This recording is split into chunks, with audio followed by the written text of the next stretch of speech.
"Sir, this is a notice of immediate eviction," the woman in the floral blazer announced, holding out a thick envelope like it was some kind of holy decree.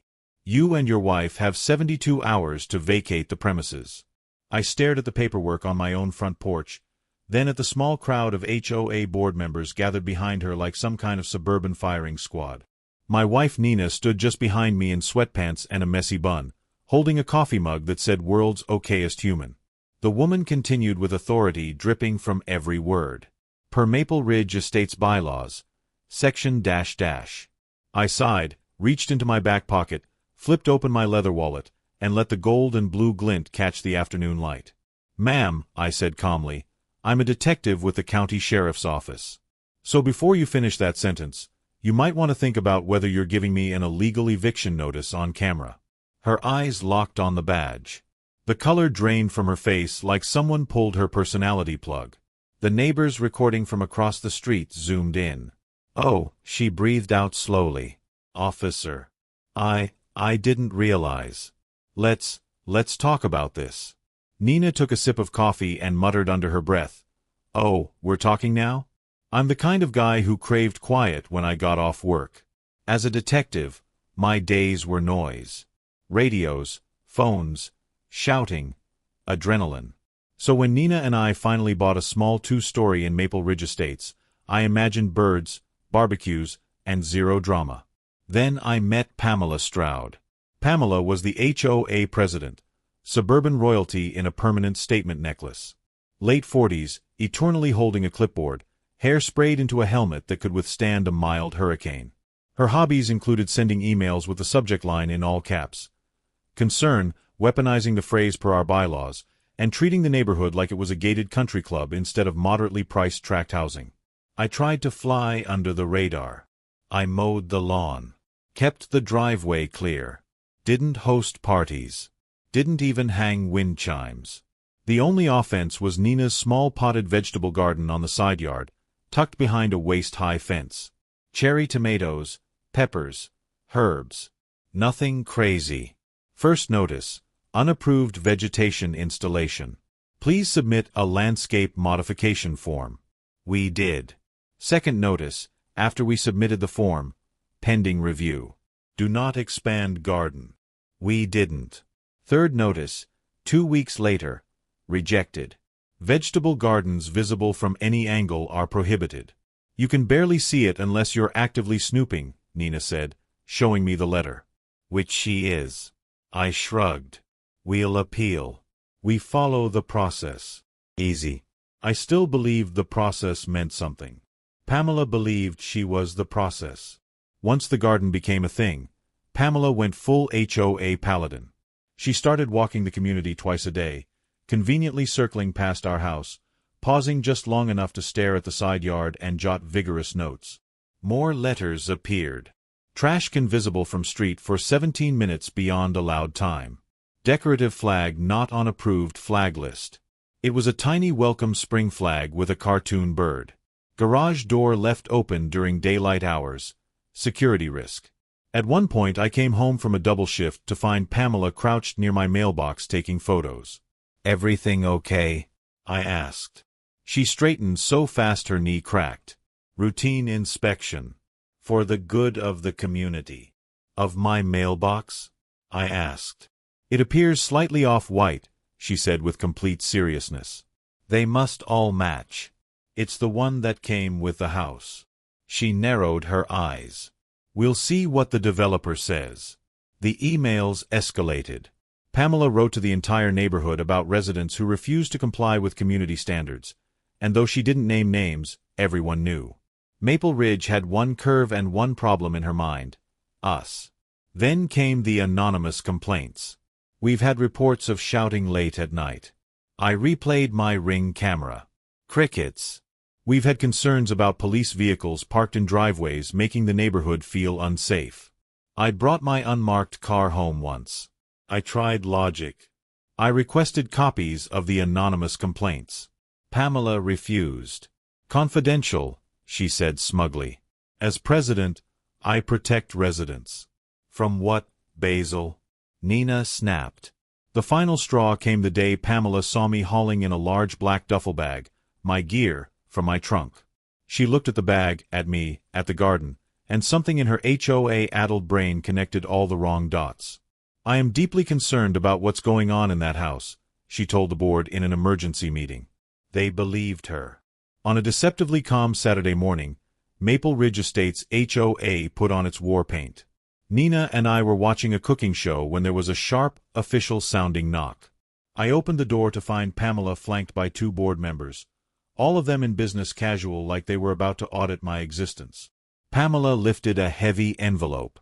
"Mr. and Mrs. Cole, after repeated non-compliance, refusal to correct violations, and numerous concerning reports regarding your conduct, the board has voted to issue an eviction order." Nina blinked. "A what?" "Your homeowners," Pamela said briskly, "but per Maple Ridge's master covenant, the HOA has authority to begin proceedings to remove residents who pose a risk to community cohesion." "That's not how any of this works," I said. "You don't get to evict people because you don't like their tomatoes." "There's also the matter of activity," Pamela said, lowering her voice dramatically. "We've had reports of suspicious bags, late hours, possible shouting. We don't know what you do. We don't know who you are." "Well, you never asked," Nina shot back. Pamela handed over the envelope anyway. 72 hours to vacate, or we begin legal action.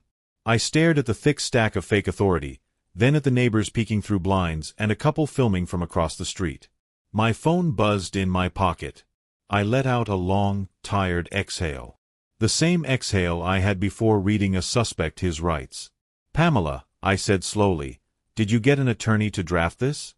"We consulted the bylaws," she said proudly. "That's all we need." "So, no attorney," I confirmed. "Legal counsel is expensive," she sniffed. "We are fiscally responsible." "And you're sure," I continued, voice still calm, "that you want to stand here, on my property, giving me this thing, and threatening me with legal action without a lawyer involved?" "Correct," she said. "As president --." That was the point I decided I'd had enough. I pulled out my wallet. The Ring camera caught everything. I flipped the badge open. The gold emblem and ID card flashed in the sunlight. "Detective Ethan Cole," I said evenly. "County Sheriff's Office." "Pamela, what you've just handed me isn't legally enforceable. It's a stack of paper written by a committee with too much time and no attorney." Her jaw fluttered. You're police?" "Detective," I corrected. "Which means I understand things like harassment, fraudulent misrepresentation, and abuse of authority." The board members took a synchronized step back. Nina's lips curled into a slow, delighted smile. "I'm going to give you some free advice," I continued, voice still polite but now edged with steel. "You do not have the power to evict homeowners. You can file liens if it's lawful, you can fine within reason, but handing me this and telling us to vacate the premises is problematic." One of the board members whispered under her breath, "Oh my God." "We're just following the bylaws," Pamela said weakly. "You're attempting to intimidate us out of our home," I replied, "on the basis of a vegetable garden and some mystery reports you refuse to document. That's not following bylaws. That's targeting." I held the envelope up. "You realize I can forward this, and my Ring footage, to an actual attorney and the state's HOA oversight office, right? And if any of those reports involved false statements about criminal activity, we start wandering into criminal territory." The color was now completely gone from Pamela's face. The friendliness appeared like someone flipped a switch. "Well now, detective, that won't be necessary," she said, voice suddenly syrupy sweet. "We're all on the same team here. We love having law enforcement in the community. It's just misunderstandings. Paperwork. You know how it is." The other board member chimed in too fast. "We respect you deeply." Nina snorted. 15 minutes ago, we were a security threat." Pamela forced a laugh that sounded like a car alarm dying. "I'm sure we can resolve this amicably," she said nervously. "No need to get state agencies involved." I didn't raise my voice. I didn't threaten. I just documented. I invited Pamela and the board members to step off my property.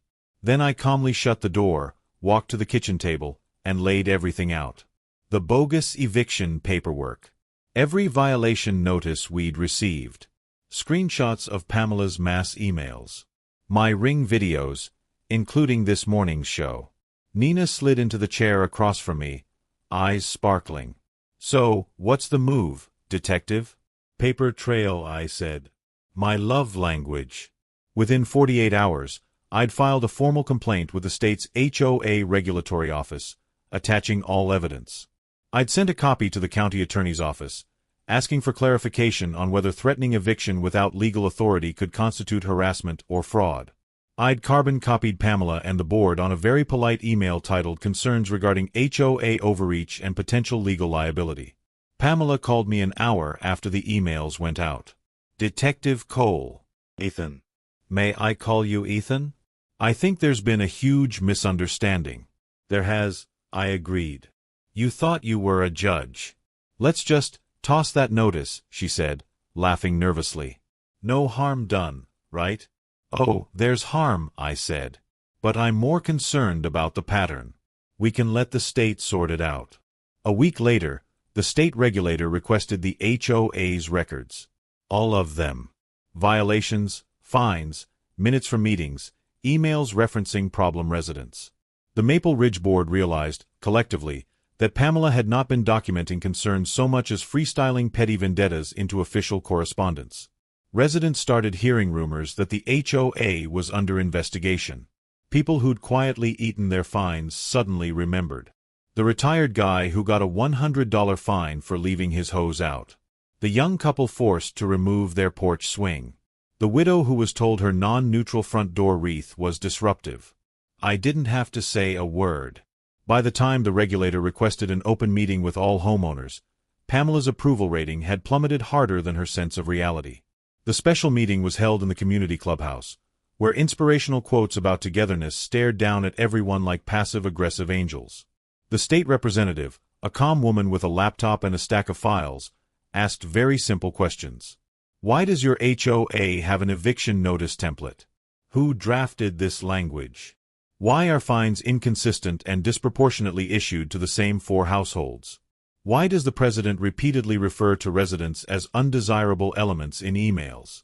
Pamela, sweating through her floral blazer, tried to blame clerical errors and miscommunications. Then the rep pulled out the Ring screenshot of her serving Nina and me our fake eviction.